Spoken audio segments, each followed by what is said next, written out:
And to get your podcast started, contact us 879-4319.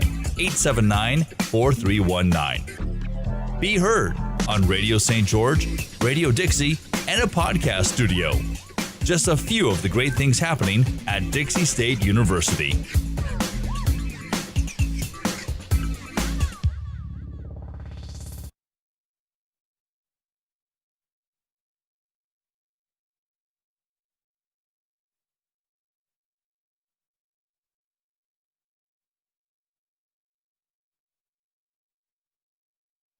Welcome to the podcast. We Do Recover with Jared Miller, your host. And I'm Dr. Terry Sellers, your co-host. This is a podcast about addiction, but more importantly, about recovery. We want to talk about what successful recovery can look like. Brought to you by Steps Recovery Centers.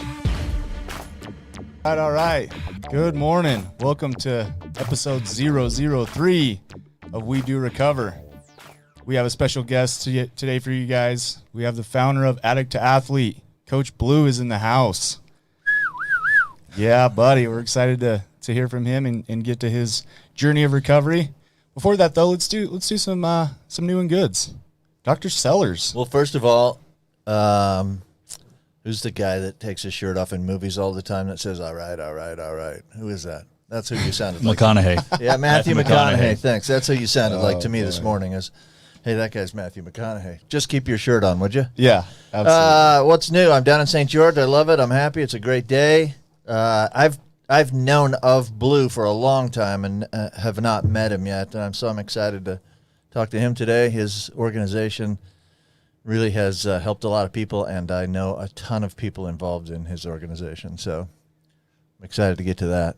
Blu, what do you got today? What's going on in your world? Man, just got my run in. I'm doing good. I tell you, it's hot down here, you guys. It's like 15 degrees hotter than it is up where I'm at. Absolutely. Hey, my new and good is I spent the last 2 days moving in this heat. Oh, man. And yesterday I get a call from my cousin. He's like, hey, dude, you want to go boating? And I'm like, do I ever? Yeah. Are you kidding me? Heck yeah. The dry lake. So, yeah, it was so nice to get in that cold water after 2 days of moving in the scorching heat. Nice. Yeah, that's nice. Sean, what's going on? Well, I'm not supposed to say it, but last night we made a decision to go to Sturgis. So we're leaving on Wednesday morning to go to Sturgis. Exactly why is that top secret, Sean? I don't know. There's something about interstate travel or coughing on doorknobs or something. No. I don't know. He meant Sturgis, Utah. Oh, yeah, Sturgis. They have a great Maverick there. Yes, exactly. It's fantastic. I don't think those rules apply on motorbike, though, do they? Yeah, exactly. 2 wheels, yeah. No, I mean, well, I think it's the 300,000 people there that there might be a problem. But yeah, but the wind in your face on the motorcycle blows all the COVID away. Yeah, there we go. That's right. That's right. It'll be fine. Absolutely. Yep. Sounds good. Thank you guys for coming. I'm so excited about this. So, Coach Blu. Hey. Man, the founder of Addict-II-Athlete. You guys' slogan is erase and replace. Yeah. I love that. It's awesome. So tell us a little bit about what does recovery look like today for you? Like, take us into that. Let's get into the story of you. Recovery today is really kind of jam packed with service. It's in every aspect of my life. It's from being a dad to being ecclesiastical leadership to being the coach, and then just kind of doing my own thing. But it really is about service. It's about spending my time helping my fellow man, pull themselves out of the muck. And, I found that that's my sole purpose is to serve. And so recovery today is 100% like giving of my time to those who need the extra help and to move into the arena of a coach instead of a therapist and counselor. It really was, I think, the golden label, to heck with all the other letters behind my name. The coach and that service I get to render on this team, it really does, get me up every day. That's awesome. I love it because the whole erase and replace thing makes total sense to me, right? I'm always saying the best defense is a good offense. Yeah. If you're out there, if you're doing positive things, setting goals for yourselves, you're that much further from consciously obsessing over substance abuse or other kind of mental health struggles, if you will. Yeah. So I absolutely love that. Tell us a little bit about what do you got going on as far as I know in Man. September's recovery month, right? Yeah, so we got a lot going on. The last year, I've been able to kind of just strengthen the team and do a little bit more robust kind of involvement. And we've got all kinds of stuff online now. We have online trainings for certified sober coaching, 40 hours of like intense training to become a certified coach. And people have been, going through this program and opening up chapters of Addict-II-Athlete all through the country, which is still kind of bizarre to me because it started just as a little idea to go running at lunchtime, and has now turned into kind of this movement. And so we got our online coaching program. We have our online meetings. We have about 12 meetings throughout the state and into Nevada now. And with our podcasts, our YouTube channels, and the content we do there, it really is become just a huge part of my life as well as my family's. Yeah, absolutely. I love that. So tell us a little bit. Does your family get involved in a lot of this stuff? Like, yeah. You make it really. So, I had to. can I interrupt that for a You second? bet. Because I got some. I'd like to start a little sooner. So you mentioned a bunch of things that are in your life that are that involve your recovery, and so for a sec, tell us who Blu is. First of all, let's talk about your family. Yeah, absolutely. Tell me what your family looks like, and Yeah. how your interactions with your family have changed since getting clean, and that sort of thing. Start with family. Tell us a little bit about that. So I got 2 boys and 2 girls, so the force is completely balanced. The 2 girls are the oldest, Brooklyn and Savannah, and then my 2 boys, Boston and Camden, and they're a hoot. So all together, the Robinsons are quite a clan. Like meet the Robinsons. That's kind of our life. We're all kind of doing all these crazy things together. But they are very much involved. The kids all participate on the team through our minor league program, the 18-year and younger group. And I've been able to do a couple podcasts with my daughter, Savannah. She seems to be gravitating towards that counselor, kind of mindset, which is not good because she tells me where the bear poops every once in a while. Did you tell me how old she is? Savannah's 14. Okay, so she's already heading. So she thinks she's 25. Towards helping the world. She is, and she's going to solve some problems there. But yeah, like I said, I think we've created a monster in her because she's very wise for her age. Because her mom, my wife, Marissa, she's our athletic director. She's a recreational therapist in profession, and really is the backbone of this whole thing. I mean, it's her that kind of keeps us all glued together. It might have been my idea, but it was because of her influence. And so, together we do a lot of fun stuff. And I've always said that as soon as my kids say that it's too much, that's when Addict-II-Athlete's over and the baton gets passed, because I wanted them to always be an active part of it. Sure. See if you can guess where I'm heading with this next question. Mm-hmm. I'm a Baltimore Orioles fan. Oh, boy. Do you know where I'm headed with this? I know the area, yeah. So the Baltimore Orioles play in a stadium called? Camden Yards. Mm-hmm. And yet your other son's named Boston. You cannot have the Baltimore Orioles baseball stadium and the Boston Red Sox in the same family, can and you? you got the Boston, the Brooklyn Dodgers back then, right? That's all right. that stuff. Yeah, it's Savannah, Georgia. I don't think they have. Savannah, Georgia is a Atlanta pretty Braves, I place. think, right there. Yeah. And that wasn't even by choice. I think the names there. My wife likes the kids' names are after rivers and bodies of water. Okay, there you go. Yeah, There you she's go. a swimmer. I love that you said, that she's kind of the backbone of the thing. Behind every great man is a great woman. And she's amazing. Yeah, she kept me on track, got me through school. So absolutely, she owes a lot to her. Okay, so I'm going way off script here. You can take You're the going lead. rogue. You can take the lead if you want. But I like the freestyling. yeah, So I do too. I love that you've talked about what your recovery today looks like. It's service, right? It's giving back to other people. Isn't that recovery? It is recovery. That really is recovery right there, right? Well, yeah. Because and I'm also reflecting back on the motto, erase and replace. Right? There's too many people that erase, and then they're unsatisfied with recovery because it's not that great, Exactly. and they don't replace, they erase. So that's not recovery, right? That's sobriety, Yeah. and it's not that fun. No. Right? If that's all recovery is, I don't want any part of that. That's just boring. Yeah. Right? You got to have passion in recovery. I think that's the concept of the podcast. We're not going to steal your motto, erase and replace, but the concept Go of right the ahead. podcast is, now it's a great motto, and we might throw it out every once in a while. We won't steal it as ours, though. But I think if people don't replace, then they're bored with recovery, but they're not in recovery. Yeah. Right? They're bored with sobriety is what they're really bored with. And sobriety's, if all it is sitting on your hands and not using drugs or alcohol, I don't want any part of that. Yeah. That's not fun.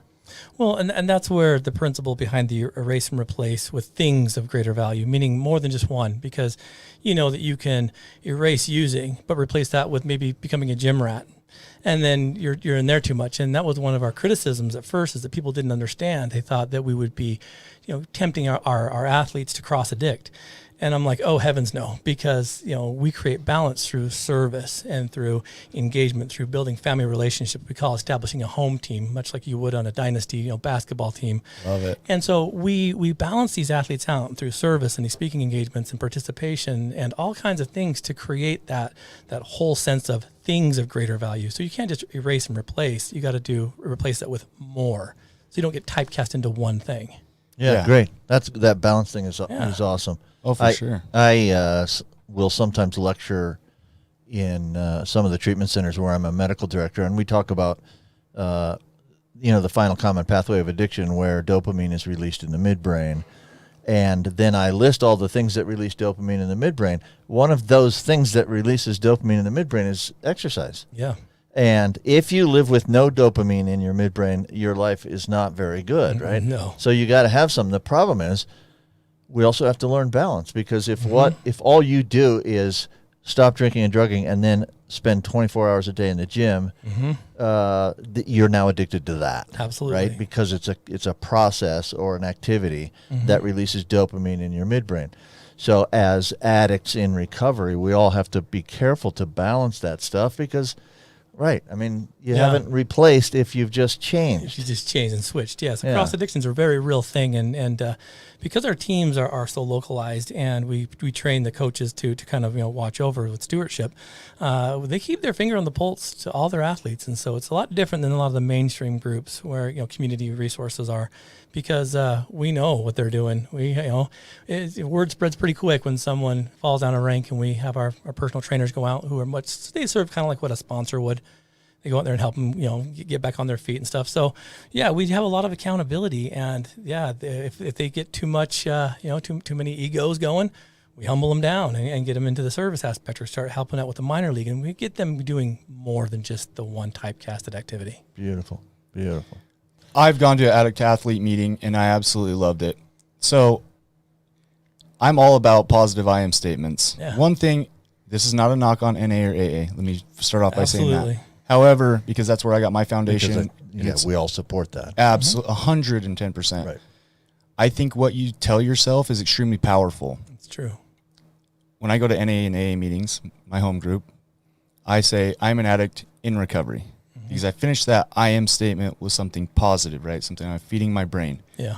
I've been to an Addict-II-Athlete meeting. Tell us a little bit about how you introduce yourself, the meaning behind it. Let's get some of that. Yeah, thank you for asking. It was one thing, and when we first started Addict-II-Athlete in 2011, there wasn't anything else like this here. And I say this often, that we are very lucky in the state of Utah to have so many programs that have come after Addict-II-Athlete and compete for people's attention. And I love it, because when we first started, we had to go through some lumps and some bumps, because I didn't feel like I wanted my athletes to describe themselves as that negative connotation. I knew that they had addictions and that they were addicts, but not anymore. That's what it's about. It's about moving from addict to athlete. And what we do is when they introduce themselves, and each chapter does it, kind of on their own merit, but they'll introduce themselves as champions. And any athlete that comes to a meeting in recovery, they calls himself a champion. Anything that follows an I am statement is absolute truth, and you're going to believe it. And so I think it's important to understand the principle of I am an addict, but for how long? Because even our Roman numeral 2, the reason why we chose a Roman numeral 2 and not the number 2 was because the Roman numeral system doesn't identify with 0. So you can never be less than 1. So whatever is left, whether it's your higher power, maybe it's you, maybe it's a loved one, and then you're never less, you're never 0 in the Roman numeral system. But once you add something to 1 and become 2, that's a platform to build on. That becomes a foundation. And so what we wanted to do is help teach them that you're more than an addict. You're also a father and a brother and a son and a scholar and an athlete and an artist, and all these other attributes, because anything that follows an I am is absolute truth. We've got to be careful with that. Yeah. Hey, that's for sure. Yep. I love that. Tell us a little bit about the meetings themselves. There's like a topic, the discussion, your traditional support, and then you guys do something a little different. Yeah. Paint us a picture of that. It was kind of funny. I wrote the Addict-II-Athlete playbook, and it's got for anyone that gets trained to do this, we give them the playbook, and there's like 65 topics that are kind of sports related, maybe athletically related to a principle of sobriety. And I think that the same principles that go into being a world-class athlete, as you know, you use those same characteristics, principles, and motivation to become a world-class person in recovery, sobriety. And so what we do is we have a topic, and it's an open discussion. And because of that, we have a lot of folks that come that don't have addictions. Like we were talking before we recorded, the muggles, we call them, the non-magic folk, right? And they come just because they have a loved one that does. And so we combine those two, and they learn from each other. And so the cool thing is no one knows who's using and who's not. I mean, who's an addict and who's not, because you're all on the same team. And so we go through, we have an open dialogue, we talk about the positive aspects of recovery, and then literally we work out, whether it's yoga, running, whatever they want to do, softball, they have an activity to get the dopamine levels going. And it's proven to be kind of a great motivator for folks, because everyone that comes on the team at first says, well, I'm not a runner. And it's like, well, yes, you are. You just forgot, because no one walked from house to house when you were trick-or-treating as a kid, right? So as we got older, it wasn't as fun. So we help teach them how to do it. And like you were saying, the dopamine release, what I realized real quick is that when you're running and you're exercising, it's left-right brain stimulation, which is what EMDR therapy is. So when I was getting trained in EMDR therapy, I'm like, I thought I was creating this new pathway of recovery and breaking new ground. I'm like, it's just EMDR. And I've seen some amazing things happen because of the follow-through these athletes are doing. Awesome. That's amazing. And there's some solid science behind what you're talking. I mean, everything that you just shared with us, there's some solid science behind that. The other thing too, you can be an athlete in many different ways. Yep. I mean, Dr. Sellers here is a golf. I mean, look at those. Look at those shorts. He's got the green hat going on with the green shorts. He's got his. Are those? Do you golf in those shoes, Dr. Sellers? I'm going to today. Yes. Yes. So, like, I'm trying to, super smart guy. How old are you, Dr. Sellers? 100. He's 100 years old, right? Years young. Or 60 exactly. He grew up with the Flintstones. Right. Fred was his best friend. I had that big thing of barbecue ribs on the side of my car. You just made me hungry. That sounds good, doesn't it? Really. The point I'm getting at is he can go out on a golf course and get that same dopamine rush, right? He can go out on that golf course, erase and replace. Yeah, because that's what, golf, it's about patience, it's about focus, it's about technique, and so many aspects of what you do to connect with that ball goes into recovery. The same things about being focused, about blocking everything else out, focusing on the moment, being mindful, and so we take all those principles and put them into recovery. Yeah, that's great. So whether I'm an 18-year-old kid and I want to get out and run a marathon, or whether I'm 6-year-old Dr. Sellers and everybody in between, there's something for you. Yeah. I got to tell you, Coach Blu, I've been holding some resentments against you, because I went to an Addict-II-Athlete meeting a week or two ago. It was an awesome meeting. You were on, right? We took some questions and stuff, had a good time with the meeting. And then afterwards we went and played sand volleyball. And I think my lower back is still spasming from, does that mean I'm getting old? Yeah. Dr. Sellers? That means you're older than me. Yeah. So my lower back's still spasming. It was such a good time, though, just getting out there. And, nobody's trying to be super technical or put pressure on anybody. It was just a group of like-minded individuals having fun, right? Well, that's the beauty of it. And when I have the athletes participate in city recreation, and I've gotten some flack for this too, is I don't have them participate in the sober softball leagues or the sober leagues, because I want them to stop typecasting themselves into that one paradigm. I want them to feel like they can go out and wear the Addict-II-Athlete jersey and start conversation. And it's backfired a few times. We've had teams come up and mock them, like, "Hey, you drug addicts," not knowing what we were. And for them to keep their composure and then to kind of teach the principles after the game and have those same athletes come back and apologize. I want them to know that they're not a special case, that they are normal. And one of the biggest things for Addict-II-Athlete was to lessen the stigma of what an addict and what addiction is. And almost 10 years later, I think we're starting to chip away at that. No question. Definitely. Get rid of that stigma. Yeah. The last thing I wanted to touch on in your journey in recovery and Addict-II-Athlete, before we break into part 2 here, is anonymity. Yeah. So anonymity traditionally has been what you see here, what you hear here, keep it here. Yeah. You guys have here. You guys have a little bit of a different approach. We do. In the last 5 minutes, can you take us out of this part one? Yeah. Again, thank you for asking, because these are the principles that I've really kind of wanted to kind of emulate and kind of strengthen in the person that's in recovery, because I understand the principles and the 12 steps, and I honor those. And a lot of people think that Addict-II-Athlete's a competitor to that, and it's not. Never has been. But again, because it's new, people don't understand, so they guess, and they guess wrong. But the concept of anonymity in 2020 is deadly. And I get the principles of Dr. Bob and Bill when they were going through that and establishing that, because a handshake was as good as a contract. And when your word was your bond, if you had a problem and it got out, it could mean, game over for you. So I understand the principle of it. And I think that level of integrity is amazing. On Team Addict-II-Athlete, we do things differently. It was the very first time we had the first 5 athletes that ran the very first 5K. And before they started, they handed out these shirts that said Addict-II-Athlete. And as a therapist working at Utah County, I'm like, you guys, you can't wear those. People are going to know. And they're like, we don't care. I'm like, all right, well, if you're okay with it. And because of that, the mayor of Provo identified them as they ran by, and he had a conversation with the athletes. And, John Curtis, who was the mayor of Provo at the time, really sparked the fire for Team Addict-II-Athlete to go, because he went to the county commissioners and said, hey, there's this team, it's a county program. I saw these shirts. And so really their anonymity now becomes their lifeline. It's people will wear these shirts, and the inquisitive folks will say, hey, what does your shirt mean? And then they get to bear testimony of their sobriety and their journey. And because, there's a lot of muggles on the team, the non-using folks, and they wear them, they get to say, well, my husband, was an addict, or my son, passed away because of addiction. And so it really has given them the green light to talk about their recovery. That's beautiful, because it becomes a message of hope. Yeah. It becomes a symbol of overcoming a difficulty. No more shame. Mm-hmm. And there's so much shame that gets included in just that stigma. Yeah. Go For ahead. those of us that have been sober for any period of time, that stigma and that shame starts to go away, right? And I think that's really critical too.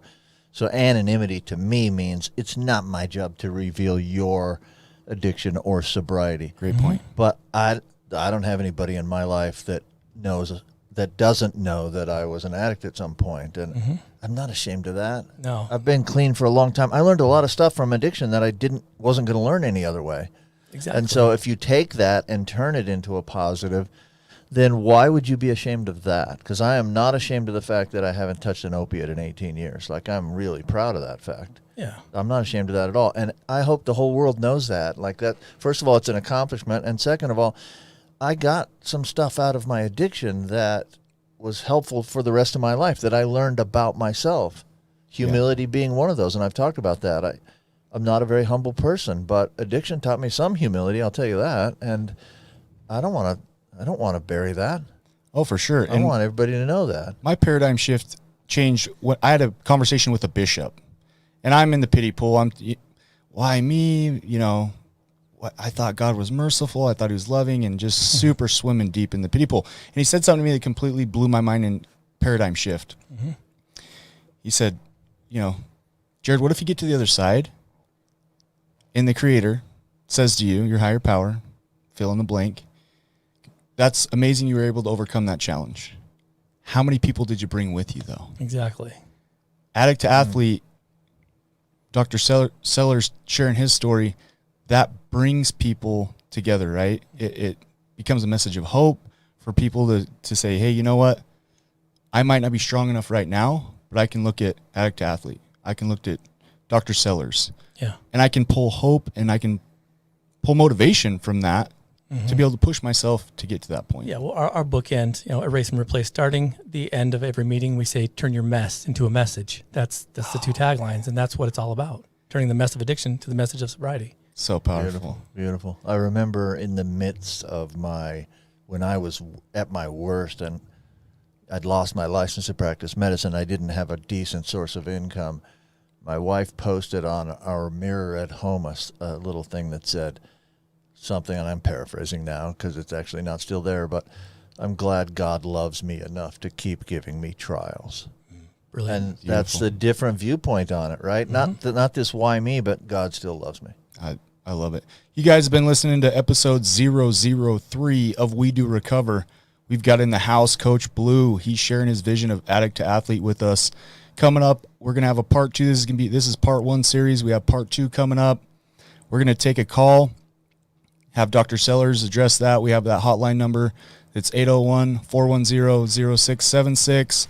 Got a caller that's called in. I'm excited to get to part 2, guys. Don't forget our sponsor, Steps Recovery Center. Absolutely. Steps, where addiction ends and healing begins.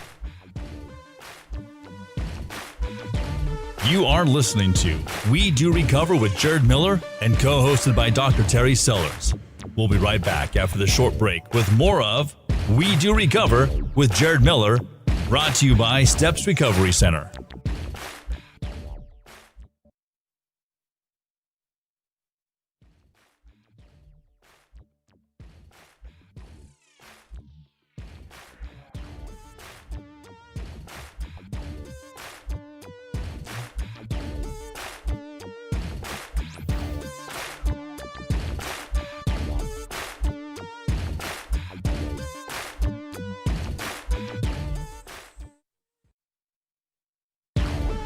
We welcome you back to We Do Recover with Jared Miller, co-hosted by Dr. Terry Sellers, brought to you by Steps Recovery Center. And now, with part 2 of our podcast, Jared Miller and Dr. Terry Sellers. Welcome to part 2 of We Do Recover. We have... All right. All right. You can just can't let it go from part 1, huh? Right. You like it. You like I did. it. It was just so Matthew McConaughey-like. I liked it. All right. We've got Coach Blu here. We're getting his journey in recovery. He also is the founder of Addict-II-Athlete. You're listening to his journey in recovery. This is brought to you by Steps Recovery Centers, where addiction ends and healing begins. They also have, did you know Steps has a 24-hour, 7-day-a-week hotline you can call if you need like help getting into some treatment? Well, I didn't know that, but I like it. Well, yeah. So that number is going to be 801-800-8142. So if you or a loved one needs some help, you're ready to submit your will and your life over to God as you understand him, go ahead and reach out to them. That number again is 801-800-8142, brought to you by Steps Recovery Centers. Okay, let's get after it. Part 2, you guys ready? I'm ready. Let's do it. Sean, are you awake over there, big guy? Everything's super. I'm sorry. I'm still planning my Sturgis trip. Oh, my goodness. Apparently distracted a little bit by Sturgis. Google Maps on his phone, checking the best path. He's talking about Sturgis in Utah, everybody. He definitely is COVID compliant, right? Yeah, Sturgis, Utah. It's next to Loa. Yes. Bicknell. Yeah. That's where we're going for the afternoon and then coming back with nothing else happening. Sure. Just that. To Maverick. To Maverick. like it. Adventure begins. Hey, Maverick, let's get a sponsorship. Yeah, hey, where adventure begins. Okay, so let's Move on. We have a hotline. We got some callers. What's that hotline number? It's 801-410-0676. Call us with questions. Call us with questions, comments. If you know of somebody that you're like, this podcast fits this person perfectly. They've got an awesome, they're a mover and a shaker. Definitely reach out. We'd love suggestions for guests. That would be awesome. Yeah. Are you ready to take this call, Terry? I am. Dr. Sellers? I sure am. Terry's fine. Listen, I was born with a name. It wasn't Doctor. You've earned it, though, and it's a sign of respect, right? Whatever. It's fine. Okay, let's hear from this caller. Hey guys, it's John Gossett. I just was calling in with a question for Dr. Sellers. Dr. Sellers, I was wondering if you live with somebody in your home that you suspect is overusing prescription drugs. I'm just curious. I understand that there was some legislation to make naloxone available without a prescription, and I'm wondering if you could tell a little bit about that. And if that information is true, where can I get some from my home? So, hey, appreciate you guys, appreciate all you're doing, and look forward to your answer. Take care. Bye. Awesome. That's a great question, Hey guys, John. That's a great question, John. Thanks for asking. Let me give you a couple of thoughts on that. First of all, I think that is, if you have an addict living in your home, naloxone is a must in your home. keep that addict alive until they can figure out how to get clean and sober themselves. And so, sometimes there's a lot of controversy around what is called harm reduction. Harm reduction is where maybe the person who's struggling with addiction is not ready for complete change yet. And basically harm reduction is keeping them alive until they can get ready to change maybe.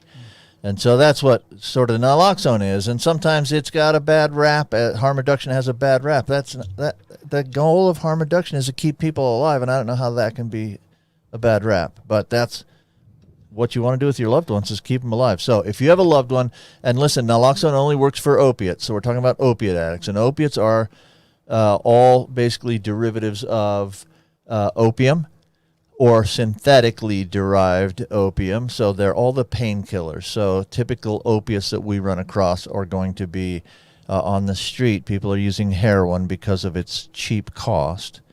And then we hear a lot recently about fentanyl, which is now cut in with several different drugs, super potent opiate. And then all of the strong pain pills, so Vicodin and Percocet and Oxys and Roxys and all of these things. These are opiates, right? They bind to receptors in the brain, and one of the things it does is to decrease your drive to breathe on a subconscious level. And so people die from opiate overdoses because their heart stops and their breathing stops. Well, their breathing stops first and then their heart stops because of that. Naloxone blocks that in the brain, blocks the ability of opiates to bind to the receptors. Therefore, they can't exert their effect. Okay, so, and it's strong enough of a binding that it actually will kick the opiates off the receptor. So if you give somebody who has now overdosed and is either not breathing or barely breathing, you give them a shot of naloxone, it'll kick all the opiates off of the opiate receptors in the brain, and they will start breathing again. You've saved their life. Okay. Utah does have legislation that made naloxone, it's not quite what we would call over-the-counter, but you do not need a prescription for it anymore. You don't have to go visit a doctor and beg. There's no shame left in that process. Love that. You can go to most pharmacies. Now, not every pharmacy is participating, and I can't name you all the specific ones that are, but you can go to most pharmacies and say, can I get a naloxone? It's usually an injection. Sometimes it comes in a nose spray, but either way it works. They'll give you one. It's not free necessarily, but they'll give you one without a prescription. So go call around and find pharmacies that'll give that to you.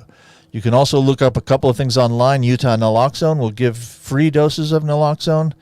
There's a couple of other organizations that will give out free naloxone as well. Just a mandatory thing. If you have an addict in your house who is continuing to use and who is not ready for complete change yet, please go get that and say. And maybe it's somebody that has some serious medical issues. I have a little brother. Shout out to my little brother Jordan. He has some serious medical issues where he has to take powerful pain medication. Yeah. And we had the conversation with his wife, like, hey, you might want to keep some of this on hand because accidental overdoses happen all the time. Sure. And it's not always the person taking the meds either. Oh, what if a kid gets into those bottles?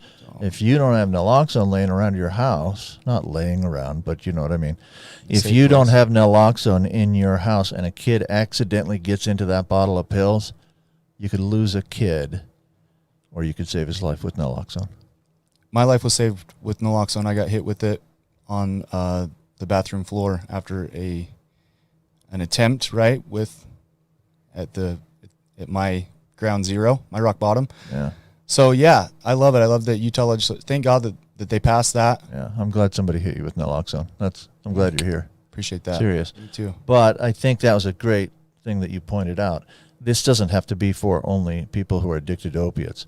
If you have powerful opiates in your home, you might want to have naloxone. Well, you do want to have naloxone in your home in case the person taking them accidentally takes too many, or in case somebody else gets into those things. Amen, brother. So, Coach Blu. Yeah.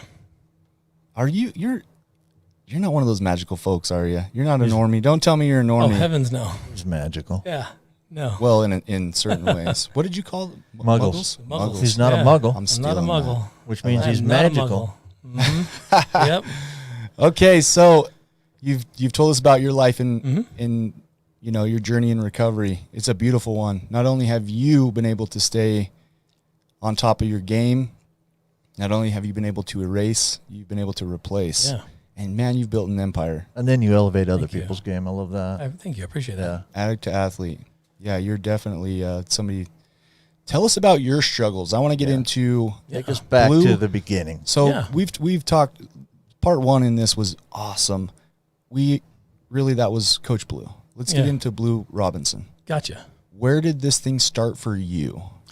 Yeah, born in 1975 in Grand Forks, North Dakota, to husband number 4 for my mom on a military base. And so because of my mom was married when she was 14 years old. So she was a kid herself, had 3 kids, and then lo and behold, here comes Blue. My biological father was a raging alcoholic, heavy duty user. And in the middle of the night, in a cold winter evening, if you can imagine, North Dakota, Grand Forks, North Dakota, because of some abuse and the addiction, my mom scooped us all up and drove us all back here to Utah. So I didn't really get to know my biological dad. But we were, because of my mom being pretty much a child, we were in and out of homes. We moved 28 times before I was 18. Wow. And, she was married 6 times, married and divorced 6 times, just a lot of abusive stepdads, carry scars on my body from like abusive stepdads. And so realistically and quintessentially, I was determined to fall into a life of addiction. It was following my mother. It was following every husband that she married and every relationship she got involved with. And my siblings started going down that path. My older brother, my sister, my next sister, and then, of course, there's me. And I just got to throw a book reference out there real quick. I love it. It just reminded me of this book. It's an amazing book, Childhood Disrupted. Everything you're talking about right now, I mean, it's a blueprint of. So thank you. Continue. Yeah. Well, and so it was really kind of a chaotic lifestyle. We were always on government support and social social help for food and for vouchers and things, and hand me down clothing, which when you're getting your brother's clothes from the 70s and you're going to school in the 80s, it didn't quite match. Not building your self-esteem. No, and really because we would move into these places and not even unpack boxes because we were moving out, and so it was a rough childhood. My mom married a guy. His name was Larry Robinson, and he was an amazing guy. But he came at the end of me even needing a biological father, so to speak. And so I grew up kind of really mistrusting men. And so really I took the last name of Robinson just because I think he was trying to get a leg up on trying to build that relationship with me. And thank heavens he did, but it was a little bit too late. And so I'd already started to drink, and I started to do those gateway things like the marijuana and the drinking and those kind of things. And At what age? I was I was age 13 when I first tried my first drop of alcohol. Yeah, and then just stayed out of it until the thick of things about age 16 when just it all broke loose. And so THC, alcohol, methamphetamine, and LSD, and so those were just things that were commonplace. And a lot of times I would just sneak it from my parents. And so really, as I started noticing my friendships starting to decay, 16, 17, 18 years old, and, lifestyles and patterns of lying and everything that an addict would do. I mean, I was a really good manipulator and liar because I watched all my siblings and my mom. Like I think she invented that, like the mistruth and lying and stuff. She did for you. She did because I believed it all. And so I dropped out of school and, and they were fine with it. I'm like, I'm not going to school anymore. And they were like, totally, all right. And so really it was a downhill slide. And then I had a really bad experience on February 2nd of 1996. And it was bad. It was a rock bottom. It was a scary situation where me and a friend just pushed things a little too far, and life got real fragile there for a second. And it scared me enough to push away. And by the grace of God, I did. I pushed away, and I committed what I like to call social suicide. I walked away from all the friends and the family, which was not easy, because it was so scary, and the things that I got myself involved with, of like, jeopardizing my life, that I turned a corner. And so really by committing that social suicide and walking away, I was alone. And so I like to joke that my friends were Monica and Chandler and Ross on Friends. That's all I had. And I slowly started to kind of climb out of this fog, and it was bad. It was a really sad situation. And I started doing things like work. And it was funny when you work and you get this thing called a paycheck. I started accumulating all this money, but I wasn't using anymore. And so I had this big wad of cash. And so what were you doing for work? Sorry. Well, it's kind of funny you'd ask. I was working as a courier for a youth treatment center in Provo, Utah. Cool. It was I was drive kids to and from, troubled teenagers, to and from court dates and doctor's visits and stuff. And the one qualifier was, did you have a high school diploma? And of course, I checked yes. Because I get a master liar here. Well, yeah. No one checked. And so, but what was cool about that is, as I was starting to get purpose by helping these kids out, and just driving them to and from, that's how I was introduced to the 12-step community. I would take them to the 12-step meetings. And I would just sit and listen, and no one knew I had a problem. But as I sit there and listen, I'm like, this is kind of crazy. All these people are coming together talking about this stuff. It's weird. And so, I talked to the kids about it as we're going back and forth. And one of the guys, his name was Steve Allred, pulled me aside one day and said, "Blue, you're really good at connecting with these kids. Have you ever thought about going to school to become a counselor?" And I hadn't even finished high school yet. Path changer. Yeah. So I'm at that school at Heritage. She was a recreational therapist. I was a courier. We bumped into each other. And so, long story short, I conned her into hanging out with me a little longer. But I went to school, got my adult high school diploma. I was the first person in my family to ever graduate high school. None of my family's ever graduated high school, let alone college. Congratulations. And so my wife kind of pushed me in that direction, and got my it was an LSAC back then. I was a second class at the University of Utah for the SUDC class, the Division of Substance Abuse up there. Awesome. And so I started working there, and then I went on and got my master's degree, which was nuts. You're looking at the first guy to ever graduate UVU without taking math. It's a whole nother hour that we don't have. And basically it was just like not taking no for an answer. And so really, my recovery started when I pushed away, and been clean since February 6th to 1996. Wow. Yeah, that's amazing. You just gave us great. so much right there. And you That's transitioned so that our listeners can connect with you, right? Mm-hmm. And I'm with you. Sometimes I feel like I've talked about the dark things, and this podcast isn't about, Darkness. the war stories or the drug journaling. It's about light. If you were to say your DOC, when you talked about on the February 2nd, I forget the year, I apologize, but 1996. 1996. Wow. So, without getting too much into that, stuff, what is it you struggled with, so that if the listeners are listening, they can go, I can connect with this. Yeah. Blu Robinson. For me, it was whatever I could get from my parents. And so it was the pills, and it was the easy, accessible stuff. It was the alcohol. And, the same things. It's checking the medicine cabinets and all that stuff. And so really it was more alcohol based because it was available, and it was depression. I was self-soothing depression. And so, anything to kind of numb, the fact that my life was bad, trying to wrap your head around, being an abused child and all that stuff. And so, anything that could kind of numb that pain was I was all over it. Sure. Absolutely. And I think that's powerful too, because listen, if I'm a parent listening in, I know for a fact, if either one of my precious children, if I can prevent them from going down the path that I've had to walk, please make that possible, right? I'm saying a prayer right now. Hard to Lord, do. if you can hear me. Yeah. But, so, even if a parent is in the depths of their addiction, save the next generation. Yeah. Listen to Coach Blu's story, and don't make it accessible to them, right? Because nobody's happy when they're in, right? Like, you're not having a good time when you're really right before rock bottom and you're in the depths of your addiction. I couldn't imagine Save doing your that child. to my kids. I just couldn't imagine it. And so that's one of the things that I was terrified to have kids. Terrified, because dads mean pain. They mean hurt. Right. And so I remember when my first daughter was born, Brooklyn, I carried her around for the first couple of days on a pillow. And my wife's like, "What are you doing?" I'm like, "I don't want to hurt her." And she's like, they're kind of rubbery. You'll be okay. And I'm like, "No, the dads hurt kids." And so really that mindset of one day having to explain to them as we're hiking up a water slide, "Hey, Dad, why do you have these scars on your back?" And then me having to explain to those kids, well, your dad had a couple of guys that were dads in his life that were not so nice. And seeing their concern in their little eyes, I'm thinking, I've never put them through that. So really it kind of gave me that reinforcement to to be the opposite of what I was taught. And so I like to say that I'm a pretty good dad because I do the opposite of what I was taught. Yeah, awesome. Listen, you can learn something from everybody, Oh, right? yeah. You can learn how to do things right, or you can learn how to not do things. And, and we all have excuses to way use, to and I just don't be- use it that way. way to be that change that's Thank you. going to change it for generations to come in your line, right?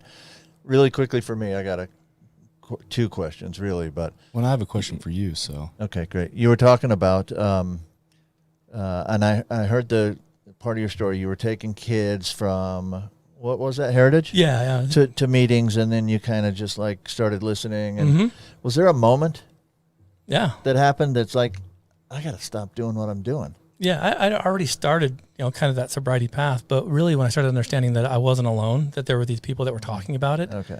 and listening to people talk about their strategies and the fellowships and stuff. That's why it's kind of funny when people think that athletes competing with 12 steps, because guys, that's I volunteered to take those kids every day. Right. I lost myself, I did 120 and 120. I was every day taking these kids, so I'm a believer in them. But it was just listening to the stories about I'm not alone. Other people struggle with this. Okay, so numbers. my second question, we're running a little short on time, so I don't need to take too much time, but was that you're in recovery now, okay? So your life's changing, things are getting better, you're decent, maybe you're married.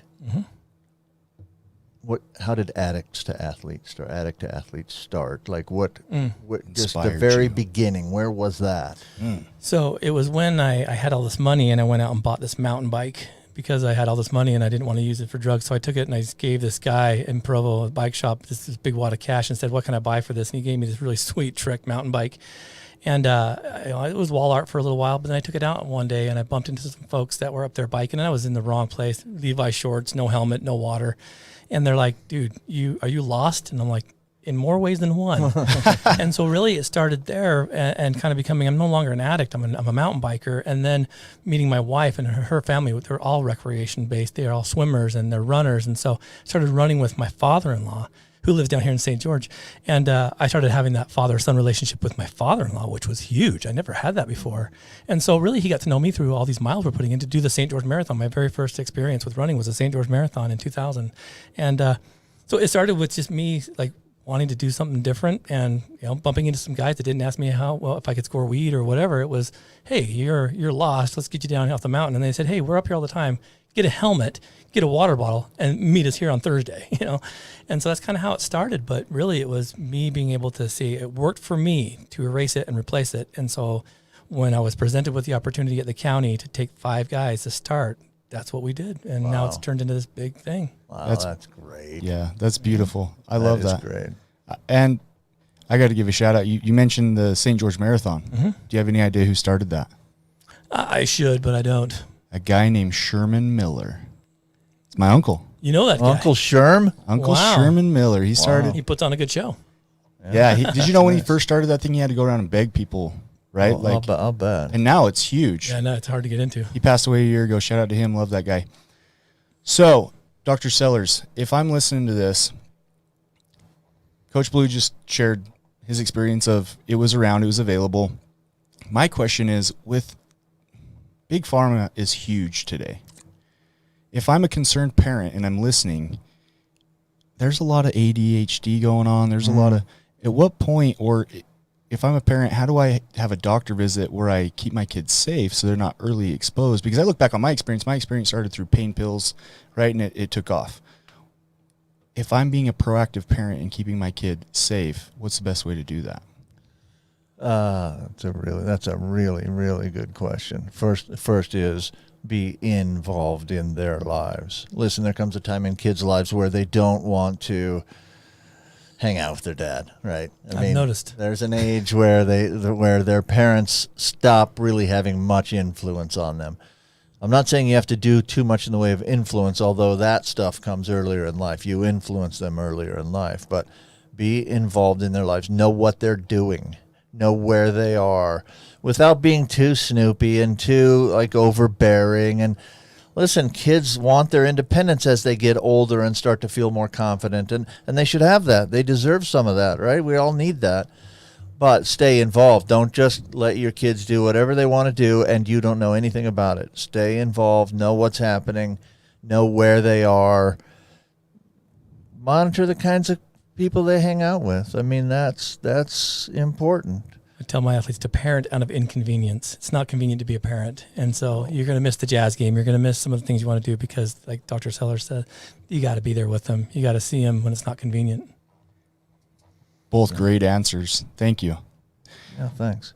Thank you, listeners. I'm excited. This was a great story, wasn't it? This Coach is a Blu, guy. You almost made me crushed it. cry, man. Oh, No, this is a guy. Listen, you're doing some great stuff. Thank you. I think you should be applauded for that. You have changed some people's lives. I know people that are in your organization that just love it. And I haven't gotten into it. I probably should one of these minutes. And we are honored that you came on. But I'm glad- absolutely Thank you. honored. Thank I you. just happened to be down here when you needed me. Super nice of you to come in because it was a great story. I hope our listeners really enjoyed that. I'll bet they did.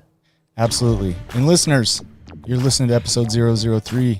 We Do Recover. Thank you. Sponsored by? Sponsored by Steps Recovery Centers, where addiction ends and healing begins. Like this, subscribe to this, follow, rate, review. Thank you for your support. Thank you for joining us today on We Do Recover with Jared Miller. Help us spread our message of hope. Like, comment, and share. If you have any topics or ideas for future shows, please share that on our Facebook page. That Facebook page is We Do Recover with Jared Miller. If you or a loved one needs help, please reach out to us.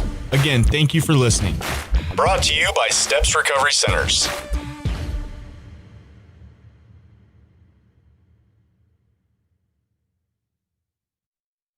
This has been a production from a podcast studio.